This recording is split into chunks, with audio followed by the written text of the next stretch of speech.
Chers amis, bonjour et bienvenue ici à la permanence de Tous Ensemble pour Romorantin, aux 8 places de la Paix, pour ce déjà 10e numéro de notre webmag mensuel.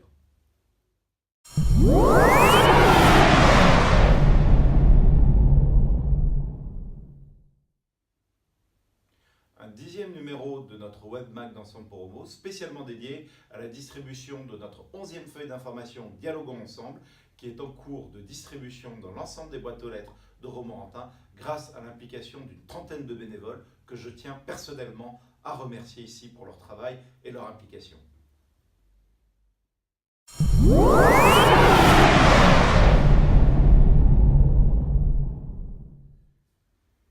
Alors effectivement, 8 pages dans notre feuille d'information, comme d'habitude, qui reviennent sur l'actualité municipale, départementale, intercommunale, mais aussi un dossier par rapport au projet que nous portons pour 2020 et quelques nouvelles de l'association. Un programme chargé et une lecture qui, j'espère, vous le plaira, agrémentée de quelques illustrations choisies par notre équipe ici, dans ce même bureau où nous travaillons ensemble à la réalisation de cette feuille.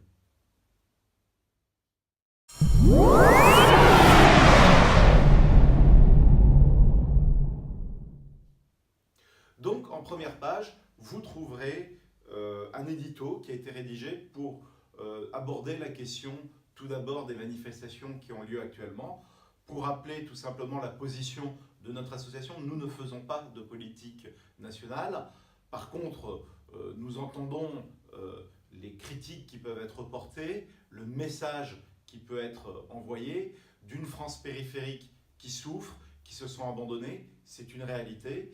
À cela, on peut apporter des solutions au niveau local à travers le projet. Nous invitons toutes les personnes de bonne volonté à rejoindre nos ateliers projets pour travailler.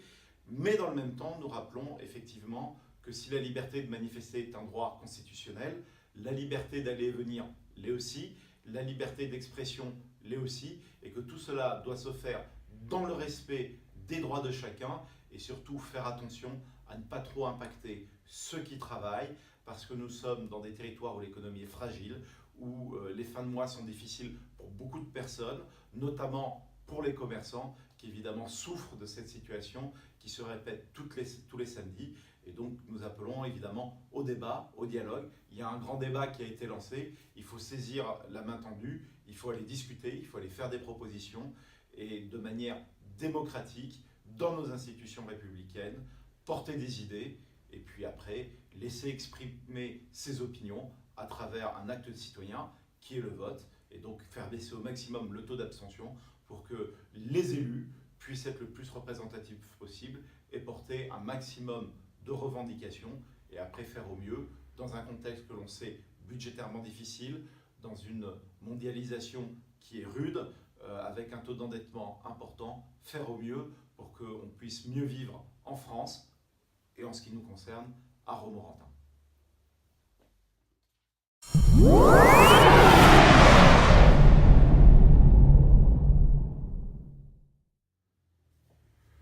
Dans cette droite ligne, la page 2 et la page 3 abordent les questions de l'actualité municipale et départementale. On a voulu faire un zoom sur les quartiers, le centre-ville, les Favignoles, le Bourgeot, Saint-Marc, avec beaucoup de choses à faire. Le centre-ville, nous on veut un vrai plan Marshall, on le disait dès le début, faire un lieu de vie en cœur de ville, un centre-ville accueillant, dynamique.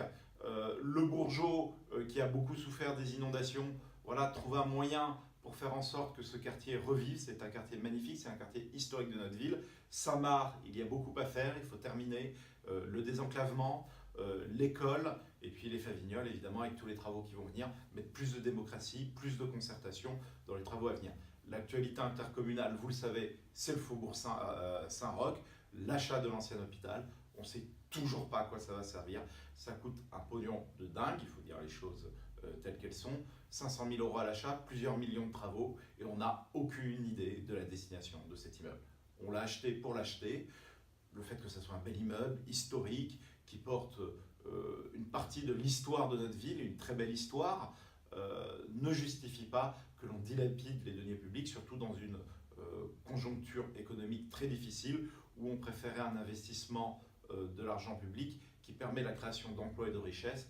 plutôt simplement que de geler des vieux bâtiments dont on ne connaît pas la destination.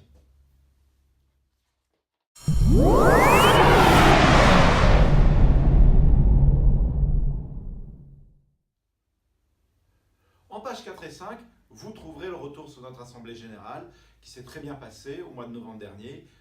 On a parlé très rapidement des comptes et du rapport moral pour se focaliser sur le projet. On a dit à la salle de s'éclater. La centaine de personnes qui étaient là se sont éclatées entre différents ateliers de travaux. On avait fait 8 tables, 8-9 personnes par table. Et voilà, pouvoir continuer à proposer un projet. Nous, on veut un programme 2.0 participatif, faire que chacun, dans son quartier, dans son domaine de compétences, puisse donner son avis, apporter son savoir-faire, son expérience, faire des propositions. Et puis après, en début d'année prochaine, on fera la synthèse de tout ça pour construire autour d'une colonne vertébrale qui sera fixée autour de 3-4 grands axes maximum, toutes les actions qu'on pense importantes, capitales pour notre ville. Donc voilà, un très bon moment qui s'est terminé par un repas qui était préparé par une association de Romorantin, avec vraiment de très beaux échanges. Donc je vous laisse découvrir ça dans la feuille d'information, mais vraiment une expérience à renouveler, peut-être une nouvelle manière de faire des réunions publiques, plutôt que d'avoir des orateurs qui parlent et monopolisent la parole, se répartir en petits groupes, travailler, donner la parole à tout le monde, et que voilà, tout simplement, nous, on fasse les scripts, on prenne des notes, et qu'avec ces notes, voilà, on arrive à construire un programme au plus près de ce qu'attendent les citoyens de leur municipalité, tout simplement.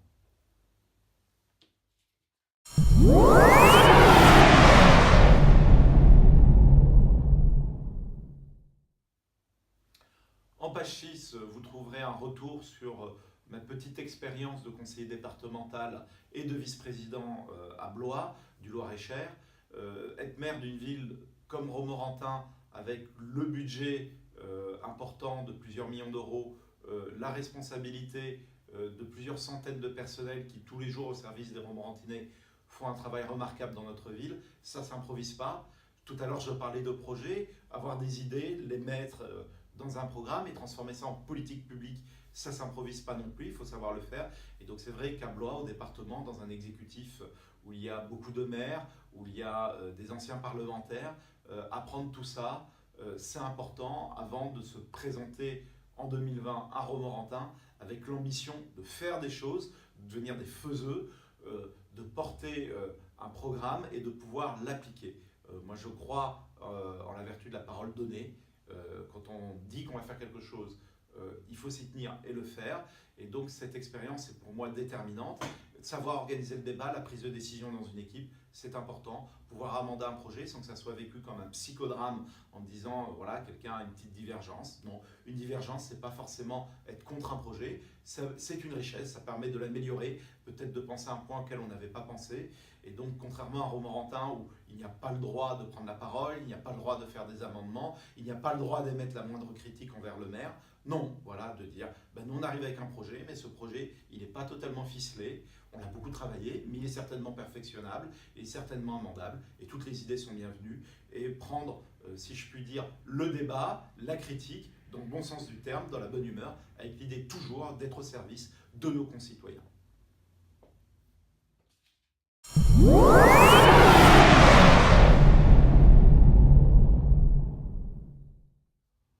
En page 7, vous trouverez l'actualité de l'association. Rien d'extraordinaire, il y a eu l'AG, on a renouvelé le bureau. Vincent Glémaud est toujours président, toujours 3 vice-présidents, Dominique Giraudet, Pascal Bessina et moi-même. Et qui complète ce bureau, Michel Nuret comme secrétaire, Monique Savary comme trésorière. Donc pas de révolution de ce côté-là. Je tenais à annoncer aussi à la dernière AG de notre association qui aura lieu au mois de juin prochain la venue de Mathieu Jaja qui viendra nous faire une conférence sur le général de Gaulle. Mathieu Jaja a écrit déjà 2 ouvrages sur ce grand homme et Mathieu Jaja a été directeur du mémorial de Gaulle à Colombey-les-Deux-Églises. Donc vraiment quelqu'un d'extrêmement compétent sur le sujet, un très grand gaulliste qui viendra et à la fin de la conférence il pourra dédicacer des livres, donc il ne faudra surtout pas hésiter à venir et profiter de ce moment d'échange. Voilà, avec toujours l'idée d'avoir des assemblées générales dynamiques et éviter effectivement des grands messes où l'on s'écoute parler, mais des assemblées générales où on apprend des choses et où on fait venir des gens très intéressant, et c'est ce qu'est Mathieu Jaja. Enfin, j'ai mis en bas de cette page un bulletin de soutien. Il faut savoir que ce webmag, la permanence, la feuille, il n'y a aucun argent public là-dedans. Tout vient des dons, des adhérents de l'association. Donc si vous pouvez nous aider à publier, ce sont vos dons qui nous aident à maintenir effectivement cette vie démocratique à Romorantin. Et je remercie ici tous les donateurs, tous les adhérents, parce que rien de tout cela ne serait possible sans la générosité des Romorantinais que l'on sait grande.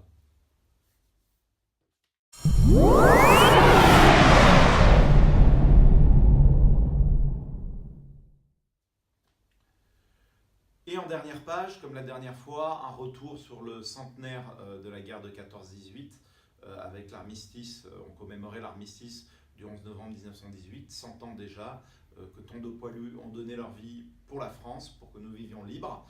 Donc voilà, je tenais à leur rendre un hommage, faire un petit clin d'œil à mon arrière-grand-père aussi, qui était venu ici à Romorantin s'engager, qui était parti sur le front. Il était blessé à la bataille de Silmieux, mais voilà, il a repris la guerre en tant qu'aviateur. C'était l'un des premiers aviateurs. Il a été formé après sa blessure.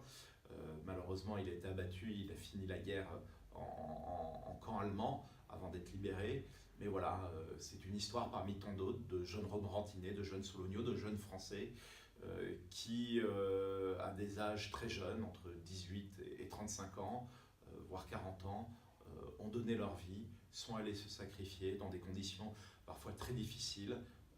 Et ça, aujourd'hui, on a tendance à l'oublier que malgré les imperfections de notre société, malgré les imperfections de nos institutions françaises, malgré les imperfections de l'Europe, nous avons quand même un véritable trésor par rapport à ces jeunes générations, à ces anciennes générations où l'on mourait très jeune, puisque le quotidien d'un jeune homme, jusqu'il y a très peu, c'était de faire son service militaire, et pendant son service militaire, souvent, c'était d'aller faire la guerre, et parfois d'aller jusqu'au sacrifice suprême.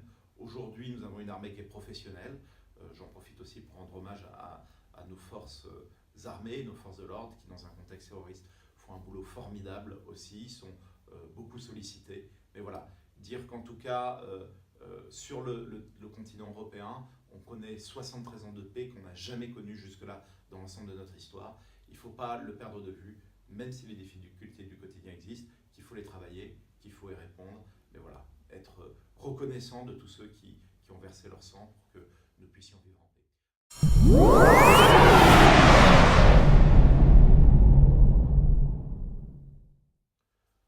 Voilà, nous avons terminé ce webmag, un petit peu plus long que d'habitude, mais je voulais faire le tour donc de cette feuille d'information Dialogue Ensemble. Je vous donne rendez-vous pour le webmag du mois de mars, où nous reviendrons certainement sur le débat d'orientation budgétaire qui devrait avoir eu lieu au moment où on fera la vidéo. Normalement, il a lieu fin février, début mars. Donc on va bien voir ce que la municipalité propose pour ce qui sera certainement le dernier budget de la mandature. Voilà, bah écoutez, je vous souhaite à tous un très bon mois de février et je vous dis à très bientôt. Merci.